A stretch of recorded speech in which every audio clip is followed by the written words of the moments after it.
दिन में देखें तो ऑपोजिशन ने स्पीकर को रिमूवल का रेजोल्यूशन लाया। मैं समझता हूँ कि मॉनसून सत्र बहुत बेहतरीन रहा है। जितने भी प्रश्न विपक्ष की ओर से, सत्ता पक्ष की ओर से माननीय सदस्यों ने इस सदन में पूछे हैं, सभी के जो उत्तर दिए जा सकते थे वो उत्तर दिए गए हैं। सार्थक चर्चा हुई है और बिल का पारण हुआ है। और इसके अतिरिक्त मैं ये भी कहना चाहूँगा कि हिमाचल प्रदेश विधानसभा में मॉनसून सत्र के रूप में शायद ये सबसे लंबा 10 दिन का सत्र हुआ। आमतौर पर मॉनसून सत्र 5-6 दिन का होता था, इससे ज़्यादा नहीं होता था कि हम ज़्यादा समय के लिए बैठें, ज़्यादा विषयों पर हम चर्चा कर सकें। और पिछले बजट सत्र में हम सत्र को जहाँ तक जितना दिन की हम सीटिंग करना चाह रहे थे उसमें व्यवधान कोविड के कारण पड़ा था। और ऐसे में हम जो हमारा 35 जो सीटिंग का एक टारगेट एक साल का रहता है उसको भी अचीव करें, उस दिशा में हमने आगे बढ़ कर के काम किया। और मैं समझता हूँ कि बहुत लोकहित के महत्वपूर्ण विषयों पर इस माननीय सदन में चर्चा हुई। और दुर्भाग्य इस बात का कि अंतिम दिन विधानसभा का ये सत्र का जो था, उस दिन अगर विपक्ष भी साथ में होता तो मुझे लगता है कि एक बहुत लंबे समय से जो हमारी सदन की जो परंपरा रही है कि अंतिम दिन दोनों तरफ से, सत्ता पक्ष और विपक्ष की ओर से, सभी लोग जिन लोगों ने कंट्रीब्यूट किया होता है इस विधानसभा के सत्र के दौरान, चाहे वो मीडिया है, चाहे वो मीडिया के अतिरिक्त जो हमारे अधिकारी हैं, चाहे हमारे यहाँ पर विधानसभा सचिवालय का सारा स्टाफ है, जो भी कंट्रीब्यूशन किया होता है तो उनके उस योगदान को ध्यान में रखते हुए उनका आभार व्यक्त करते हैं, उनको बधाई देते हैं। और उसके साथ साथ में जो आज एक जिसको मैं कह सकता हूँ अनएक्सपेक्टेड डेवलपमेंट जो हुई, जिसका जिक्र यहाँ पर आप भी कर रहे हैं कि विधानसभा के अंदर आज विपक्ष की ओर से स्पीकर के खिलाफ एक प्रस्ताव लाया गया। मैं समझता हूँ कि वो बहुत दुर्भाग्यपूर्ण है। इस प्रकार की ना परिस्थिति थी, इस प्रकार की ना ही आवश्यकता थी इस प्रकार के प्रस्ताव की। और ऐसी सूरत में सबसे बड़ी बात तो उनको इस बात को भी सोचना चाहिए, देखना चाहिए कि टेक्निकली ये उनका प्रस्ताव मेंटेनेबल है ही नहीं। सदस्यों की संख्या के हिसाब से वो पूर्ति नहीं करता है। और उसके साथ साथ में जो विधानसभा के अंदर ऐसे विषय पर प्रस्ताव देना जिसके लिए एक टाइम एक लिमिट है, निर्धारित है नियम के अनुसार, वो उसको भी पूरा नहीं करता है। तो ऐसी सूरत में अपना प्रयास नहीं बनाना चाहिए था, उनको मजाक नहीं बनाना चाहिए था। ये मैं समझता हूँ कि एक अच्छी परंपरा उनने शुरू नहीं की है। इससे ज़्यादा गंभीर विषयों पर चर्चा होती रही, इससे ज़्यादा गंभीर परिस्थितियाँ सदन के अंदर होती रही है, लेकिन विधानसभा के स्पीकर के अगेंस्ट इस प्रकार का प्रस्ताव बहुत ही कम जो है वो लाया गया है विपक्ष के द्वारा। तो ये जो आज जो उन्होंने वो करने की कोशिश की, तो मैं समझता हूँ कि ये आवश्यक भी नहीं था और मैं इसकी निंदा करता हूँ। सर, इसके अतिरिक्त पिछले कई दिनों से हिमाचल प्रदेश में लैंडस्लाइड और नेचुरल डिजास्टर से भारी नुकसान हुआ है। लेटेस्ट लाहौल स्पीति का जो चुनाव रिवर को ब्लॉक कर दिया, सुबह इंफॉर्मेशन की 10 से 15% वाटर डिस्चार्ज हुआ है। अभी लेटेस्ट अपडेट क्या है? क्या गांव खाली किए गए हैं? आगे कितने गांव हैं? क्या कोई टीम स्पॉट पे विजिट की? आज सुबह इस बात की सूचना मिली कि जो है वो जो चेनाब नदी का जो बहाव है, ऊपर से मलबा गिरने के कारण पहाड़ से भूस्खलन के कारण जो है वो अवरुद्ध हो गया है। और उसकी वीडियोस भी हमारे पास आई, वहाँ पर हमने देखी। और उसके पश्चात तुरंत मैंने अधिकारियों से बात की, डिप्टी कमिश्नर से हमारी 3 बार बातचीत हुई, वहाँ पर जो मौके पर ही थे, पुलिस के अधिकारियों से बातचीत हुई। और अपने अधिकारियों के साथ भी बातचीत करने के बाद मैंने केंद्रीय गृह मंत्री आदरणीय श्री अमित शाह जी से भी बात की। उन्होंने भी तुरंत एनडीआरएफ की टीम को आदेश दिए और जो हमारा जल शक्ति विभाग है उनको भी उन्होंने आदेश दिया कि उसमें क्या किया जा सकता है। तो हमने यहाँ से तुरंत सुबह ही 11:30 बजे शायद मेरे ख्याल में यहाँ से हमारी टीम, जिसमें चीफ सेक्रेटरी के साथ डीजीपी और साथ में हमारे ट्राइबल के जो मिनिस्टर, जो वहाँ के विधायक भी हैं, डॉक्टर रामलाल मारकंडा, उनको रवाना किया है। अभी लेटेस्ट इन्फॉर्मेशन मेरे पास नहीं आई, लेकिन मुझे जो जानकारी बीच में जो मिली थी, जो अवरुद्ध हुआ था, तो उसमें अब डिस्चार्ज जो है वो धीरे धीरे जो है उसमें शुरू हो गया है। तो ऐसे में और कहा गया कि वो लगभग मोर देन 50% जो है वो उसका जो है डिस्चार्ज जो है वो जो है वो शुरू हो गया है नॉर्मल कोर्स में।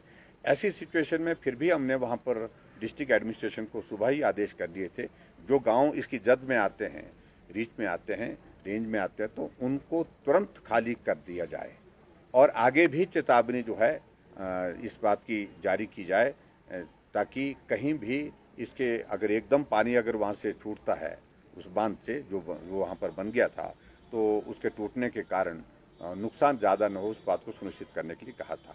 अभी मैं लेटेस्ट अभी सदन से आने के बाद जो है मैं तुरंत इस बारे में बातचीत करूँगा। 15 बताया गया था बॉडीज रिकवर हो पाई है, क्या उसमें अभी कोई अपडेट आया है?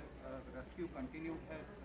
हालांकि रेस्क्यू कंटिन्यू है। अब वहाँ पर पहले मैनुअली किया जा रहा था, आज से वहाँ पर वो मशीन को हमने कहा कि क्योंकि वो संभव ही नहीं हो पा रहा था मैनुअली वहाँ पर रेस्क्यू ऑपरेशन को जारी रखना, क्योंकि बहुत सारे बोल्डर्स भी है, मलबे भी बहुत ज़्यादा है, तो इसलिए हमने कहा कि बड़ी मशीन जो है वहाँ पर भेजी जाए। मशीन ने काम शुरू कर दिया है।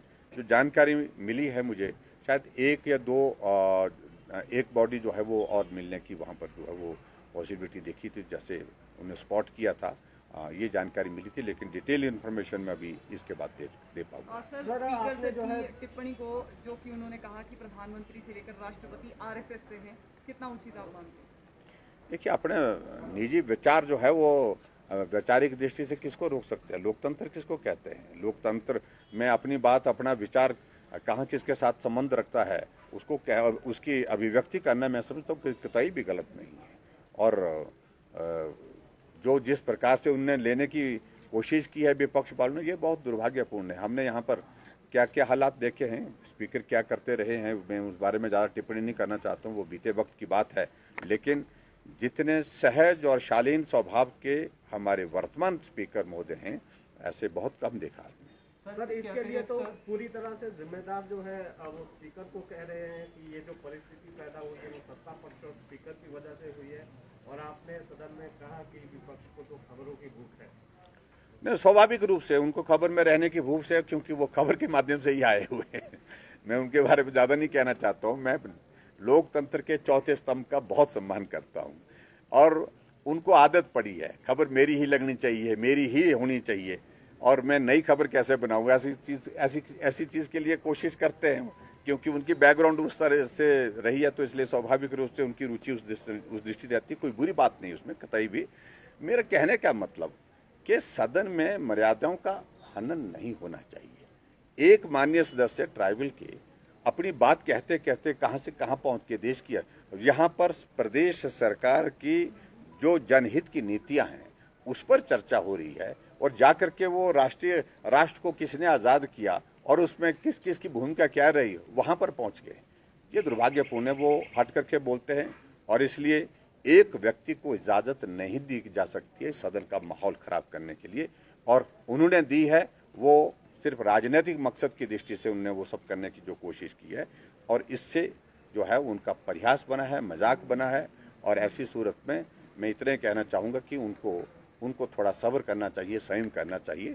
जहाँ जवाब देने की बात है, जवाब सत्ता पक्ष की ओर जो देना है वो हम निश्चित रूप से देंगे आने वाले समय में, लेकिन इस तरह से राजनीतिक मकसद के साथ जो है हमेशा बात नहीं करनी चाहिए। सर, सत्र का आज आखिरी दिन था और आज भी विपक्ष ने हंगामा किया, कहाँ कमी रह गई विपक्ष के साथ तालमेल बिठाने में?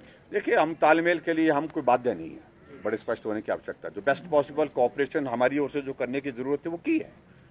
सदन के संचालन में आपने देखा कि सबसे कम हम बोले हैं, और सबसे ज्यादा जो है एक ही आदमी बोलते हैं, वो हर बात पर उछलते हैं, ऐसे जैसे जो बंजी जंपिंग होती ना वैसे उछल कूद करते हैं, जैसे ऐसा लगता है कि कुर्सी पर वहाँ पर स्प्रिंग लगा के रखा है, वो एक जो डॉल होती है वो उछलती है उस पर।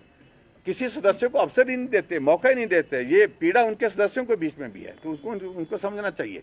विपक्ष का नेता, उनके साथ विपक्ष का नेता का शब्द लगा हुआ है, और विपक्ष के नेता के नाते उनको तब बोलना चाहिए जब बाकी सदस्यों को अपॉर्चुनिटी मिल जाती है। उसके बाद अंत में उनको कंक्लूड करना है कि अगर बात नहीं बन पाई तो अपनी बात कहनी चाहिए। लेकिन अपनी ही बात से शुरू करना चाहते हैं, अपनी ही बात से खत्म करना चाहते हैं, तो ये तरीका जो है वो ना विपक्ष में उनके सदस्यों को स्वीकार है, और यहाँ हमारी तरफ भी हमको स्वीकार नहीं है। सर, आज जो कोविड की रेस्ट्रिक्शंस आज से बड़ी हैं, खासकर बॉर्डर एंट्री पे जो लेटेस्ट गाइडलाइंस हैं, किस तरह से रेगुलेट किया जाएगा, बॉर्डर्स पे कैओस की स्थिति ना बढ़े, इसको लेकर रेगुलेट करने के लिए थोड़ा करना पड़ेगा। अभी 2-3 दिन 4 दिन तक मुझे लगता है कि थोड़ी बहुत कठिनाई आएगी, क्योंकि बहुत सारे लोगों को जानकारी नहीं है। वो रूटीन की ट्रैवलिंग करते हुए आ रहे हैं, जा रहे हैं, तो मुझे लगता है कि 2-3 दिन के अंदर इस बात की जानकारी लोगों को मिल जाएगी, उसके बाद कोई दिक्कत नहीं आएगी। Thank you, please, thank you, बहुत बहुत धन्यवाद। 15 अगस्त को लेकर सर इम्पोर्टेंट है सर, 15 अगस्त को लेकर पूरी देश भर में बहुत सारे जगह पे अलर्ट है। हिमाचल प्रदेश में भी सुरक्षा की दृष्टि से लंबे अरसे से कुछ थ्रेट परसेप्शन भी रही है, उसको लेकर भी सिक्योरिटी अरेंजमेंट क्या है और किस तरह से पूरा ये आज़ादी का पर्व मनाया जाए? कि 15 अगस्त बिल्कुल वैसे ही मनाया जाएगा जैसे हम पहले शान और शौकत के साथ मनाते थे। पूरे जोश और जुनून के साथ मनाएंगे। इन बातों का कतई भी कोई असर नहीं है, और ना ही कोई औचित्य है उस व्यक्ति का जो जिस प्रकार से वो धमकी दिए जा रहे हैं। लेकिन फिर भी उसको एक संदेश देना है। आज मैं देख रहा था समाचार पत्रों में, उसके ही गांव में है जो है तिरंगा झंडा बड़े शान और शौकत के साथ वहां पर फहराया गया। तो इसलिए 15 अगस्त को हम तो झंडा फहराएंगे ही, लेकिन उसके साथ साथ में सभी लोग जो है, सभी हिमाचल वासियों से मेरा इस बात के लिए निवेदन है, जो भी कर सकते हैं वो अपने अपने घरों पर झंडा फहराएं, तिरंगा झंडा फहराएं, और देश की आज़ादी के इस जश्न को जो है पूरे जोश के साथ मनाएं। Thank you, please, thank you.